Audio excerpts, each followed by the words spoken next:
Hello, everyone. This is Kendra Watkins with another installment of the ASUN Lunchbox, and it's lunchtime. So join with me. I have from Lipscomb University and the ASUN Male and Female Student-Athlete of the Year, and Olivia Doak and Brent Leber. How are you guys doing today?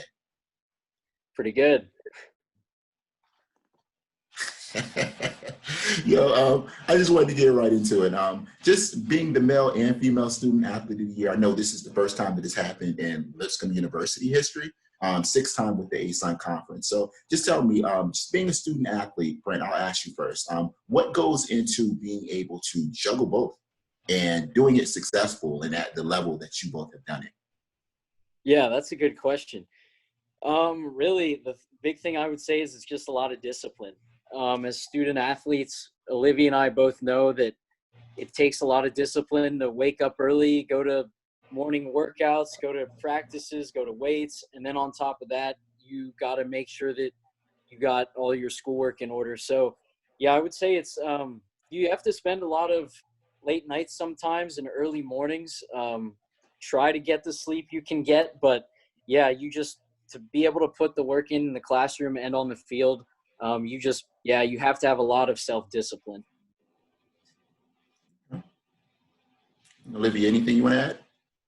Yeah, that's the same. Brent and I actually had a lot of classes and stuff together. So we would be in and out, like running to labs and I don't know. And I think being like flexible and just being like having like a strong sense of like organization and communication, like with your professors and stuff, that really helps because you're missing a lot of classes, missing a lot of labs and remaking them up. And like Brent said, like waking up early, going to bed late. So yeah, just being open and just discipline. I agree with Brent. Like it takes a lot of discipline to compete at that level and keep your grades up. And yeah.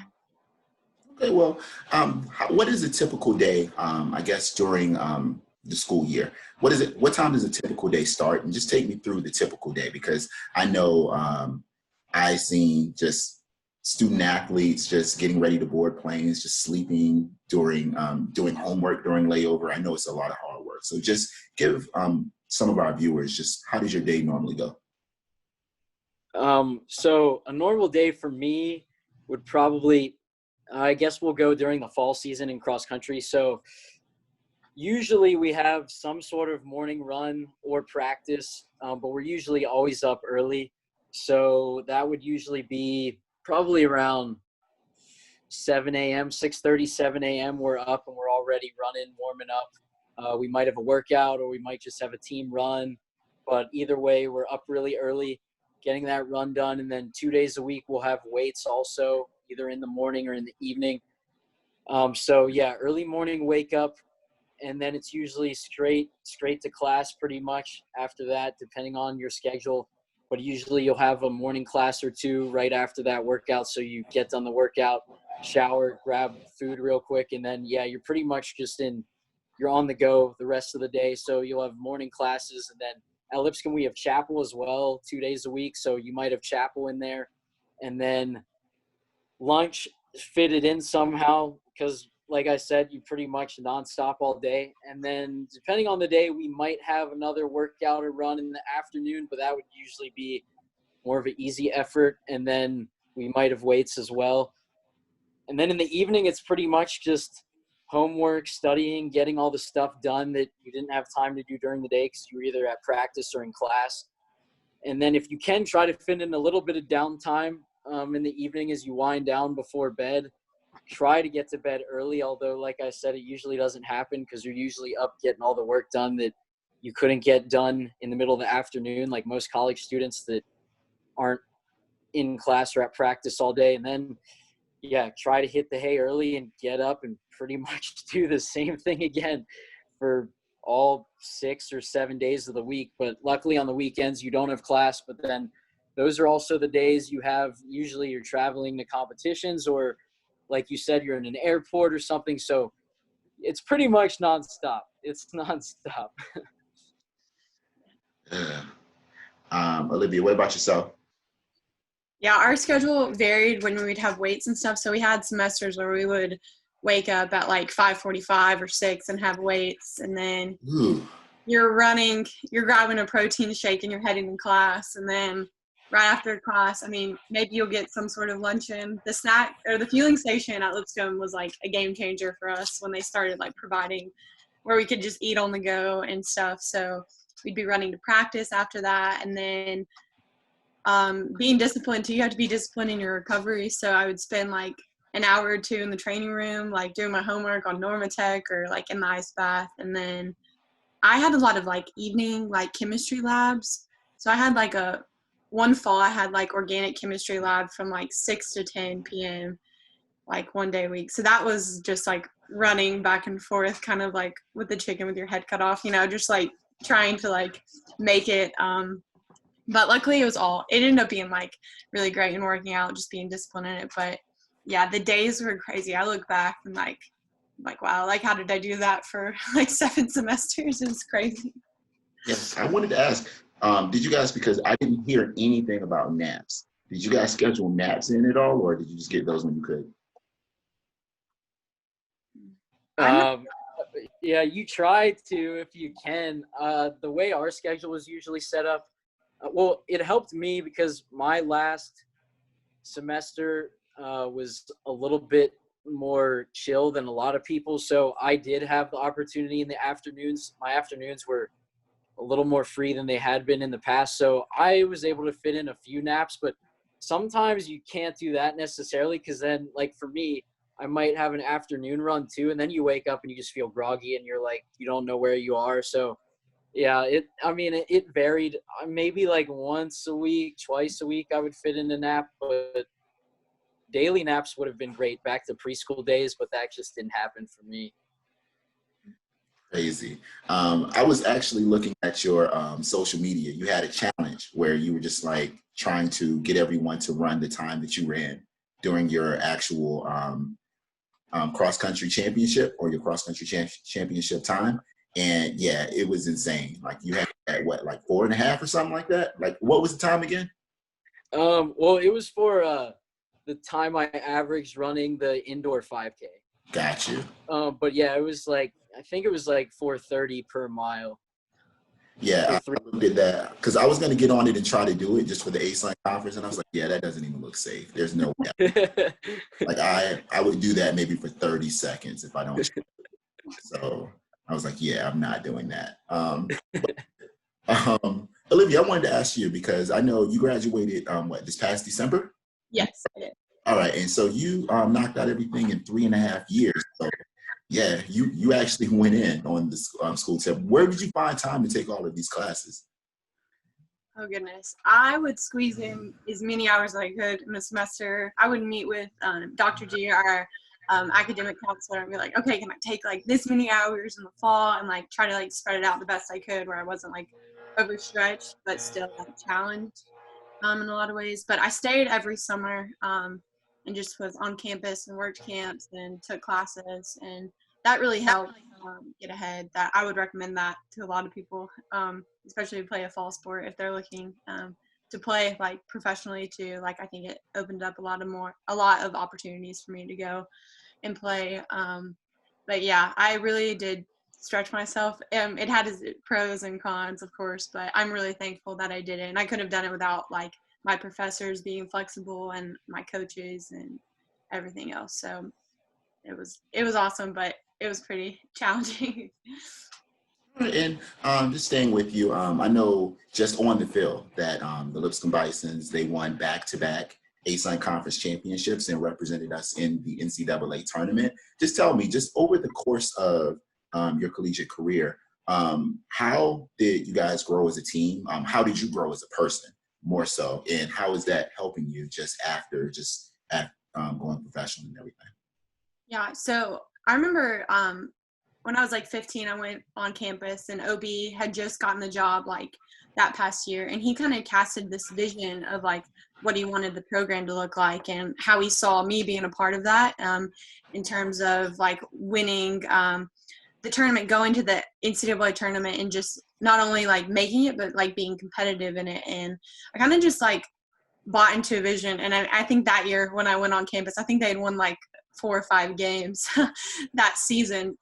But then to like be on a team that's winning like 15 games a season, like I know it took a lot of like buying into a program, and I saw like the standards change. I mean, I was my freshman sophomore year. I mean, it was heartbreaking to lose, to make it, and then just to be that close and to like fail in a way. So I think I learned a lot about like how to fail and how to like turn that into like motivation.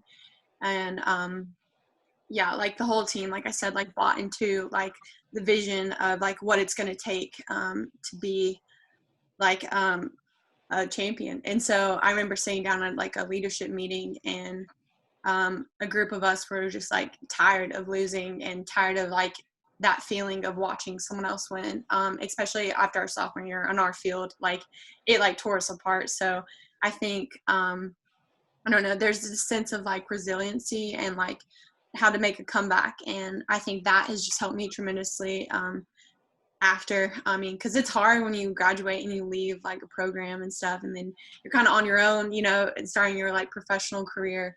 But I think like I learned a lot how to be like resilient and how to like be on a team and how to like lead and love and serve. And I think that it's just helped me like tremendously. And I'm a person of faith too. So like the foundation that I built at Lipscomb with the Lord has like propelled me, and it's just made it honestly such an easier transition, and just having like a group of people that I can rely on. And yeah, ultimately like I know like my identity is like in the Lord and stuff too. So there's a lot of freedom just like moving into the next phase of life. Got you. And Brent, for you, because I know you were the first ever Lipscomb runner to qualify for the NCAA National Championships. And in addition to that, I know that just the start of this season, after like a pretty big layoff for you, just you taking some time to just get some things correct. Just go into that, and same question, just how did you just prepare for or get prepared for the season mentally and be able to ascend to the heights that you did? Yeah. So yeah, it was a long layoff for me. There were moments, I won't get too much into like the medical stuff because it would just like take a long time to explain. But yeah, I had like, I just hadn't run in so long. It was 855 days. So like a little over 2.5 years, I believe. But yeah, it was just a long layoff. There were a lot of times I spent in doctor's office when we were trying to figure things out. Like some doctors told me, you know, you might never run competitively again. But I just had a feeling like God was tugging at my heart, saying like he wasn't done with me in the sport, and I just tried to trust it. I mean, there were definitely times over those 2.5 years where I was like, yeah, I probably won't run again. Like I've just been gone too long. There's no way I can come back and be ready to run like at the Division I level again. But yeah, God was just really faithful, and I just tried to trust his plan, and got to last summer, and we also had a coaching change, so that was pretty crazy. But I just started feeling better each day. I was finally able to start running again, training again at the level I was hoping to. Worked with our new coach, Coach Polk, who was absolutely amazing. And stuff just kind of fell into place. And the Lord kept me healthy the whole summer. And I was like, all right, well, I guess I'm going to give it a go. I hadn't raced in so long that the first race was actually in Nashville on our home course, and it was definitely a shock to the system. I was like, "Ooh, what am I getting myself into?" Because I hadn't felt that race like pain in so long. But it was actually like a great feeling to have that again, just because I knew I was out there with my teammates, running hard again, and it was an awesome feeling. But yeah, to prepare for that, I can't really say I was prepared for that. It was just, I mean, I trained all summer for it, but it was one of those things like I jumped in, just kind of just went from there. And then the rest of the season, just every single race I was out there was just an absolute blessing. And like the results were just icing on the cake. I was just really happy to be back out there with my teammates after such a long hiatus. Because, I mean, there were guys on that team that were juniors eligibility-wise that had been on the team with me for 2 years and had not towed the line with me once. And so to run with guys like that all of last season, it was awesome. And yeah, the experience of NCAAs and everything, it was incredible. It's something I'll never forget, and it's keeping me hungry this off season to hopefully get our whole team to NCAAs and get back to that national stage. So.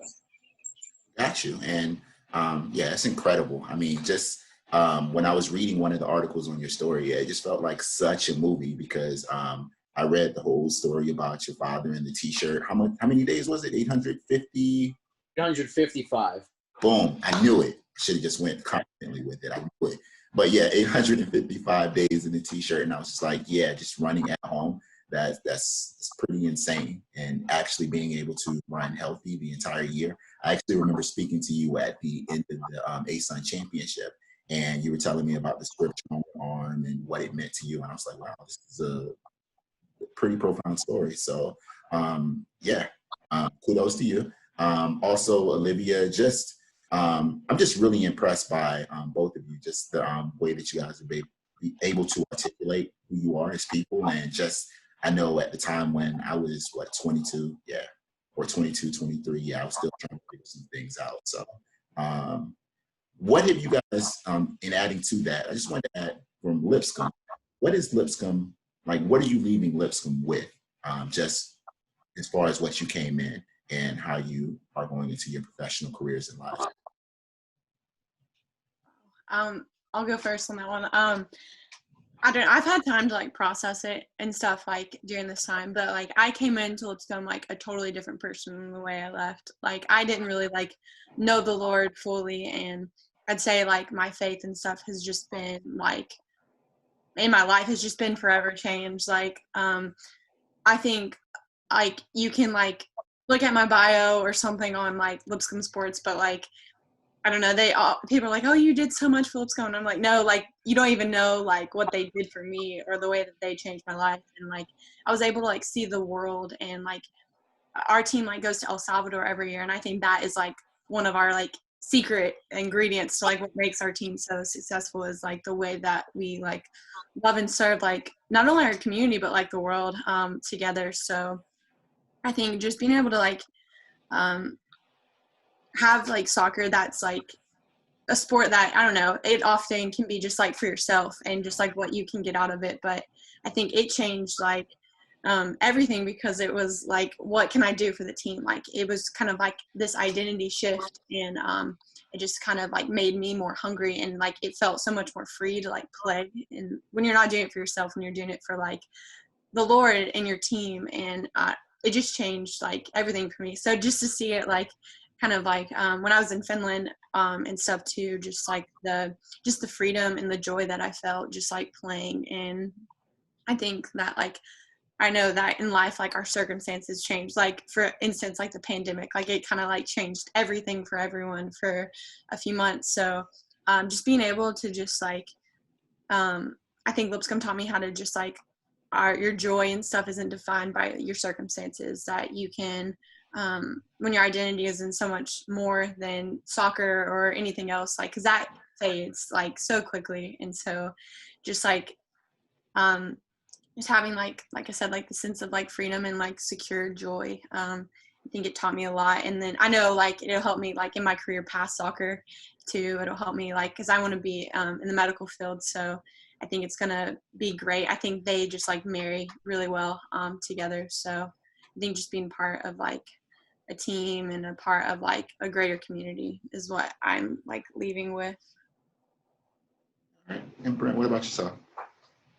Yeah, since I've come to Lipscomb, I mean, my faith has grown enormously, and a huge part of that is due to the school, as well as like some of the stuff I went through health-wise. But I mean, I cannot imagine going anywhere else. Which out of high school, you know, a lot of kids, they dream of like the big Power 5 schools, like all the endless facilities, like all the glitz and glamour, if you will, of like the big time Division I school. But I mean, if I could go back and redo it again, like I wouldn't go anywhere else. Like, I mean, this school and the community at Lipscomb and just the professors, the coaches, the athletic trainers, like just everybody on campus is just so kind, and everybody is just filled with like a faith that, I mean, is unbelievable. Like, I've met some of the coolest people in life. Oh, sorry, that's my phone. Hold on a sec. We're moving. Look at us moving. But yeah, it's just, I mean, it's been awesome. And I think just like, yeah, being plugged in all the time with, oh my goodness,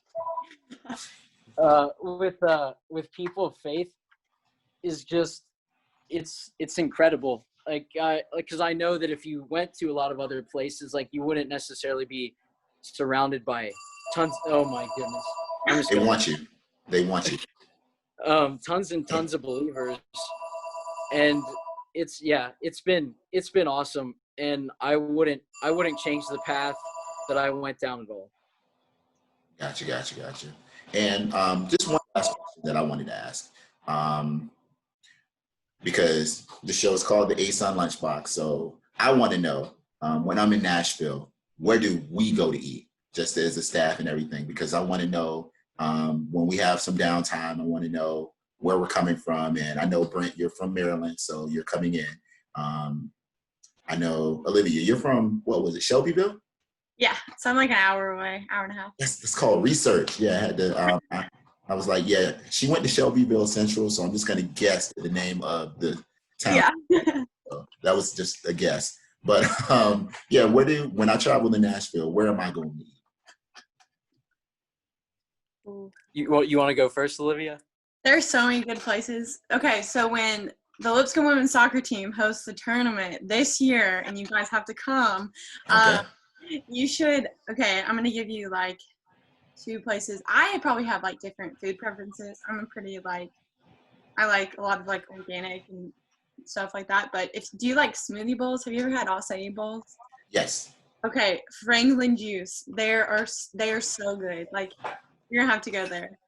And acai bowl. They're amazing. Okay, and then of course like there's a ton of like barbecue tacos, but Baja Burrito is where you should go. Also, it's a hidden gem for Mexican food. Baja Burrito. And it's so close to campus. So Baja Burrito. Those are my favorites. And where do I go get the acai bowl? Franklin Juice. Franklin Juice. It's amazing. All right, I'm gonna tag you on Twitter if I don't like it. I'm like, I'll reimburse you if you don't like it. How about that? All right, Brent, what about yourself? That's a great question. Oh, also, I'll put a plug in too. When you come down to watch the Atlantic Sun Cross Country Championships, we're hosting in Nashville. You got to say ASUN. You got to say ASUN. ASUN. Boom. There we go. So when you come down, all right, go ahead. Yeah, when you come down to watch the cross country meet, I would say you gotta Taqueria del Sol. Oh yeah. Baja Burrito is really good too, but you know what? You can never have enough Mexican food, so you should go on Taqueria del Sol. Taqueria del Sol. See, I have to write all this down. So good. They have so many different kinds of tacos too, and you can get them a la carte, so you can get like one of each. You can just try a bunch of different flavors. Okay, what are your favorite flavors? Ooh, that's a good one. They have a Memphis taco. That's really good. They put some barbecue sauce on there. Okay. Real good. Okay. We got 2. And got fish tacos too, like fried fish. Those are good. And then you got they have fried chicken tacos. Usually they have a special one that they only come out with like for a certain amount of time. So yeah, whatever your taste buds are craving, they probably have it. Okay. See, I see you eat. I just thought the way you said 2 mms. So that's how we're judging Brent's taste. If he gets 1 2 So that's how we're doing it. All right. Well, again, I wanted to thank you guys for your time and being able to talk to me. Again, I wish you guys success. I mean, you guys really don't need it, but I do wish you guys a lot of success in the future. And yeah, this has been Kendra Watkins with another ASUN Lunchbox, and I have Olivia Doak, Brent Leber with me. And until next time, thank you guys for joining in. Yeah, thank you. Thank you.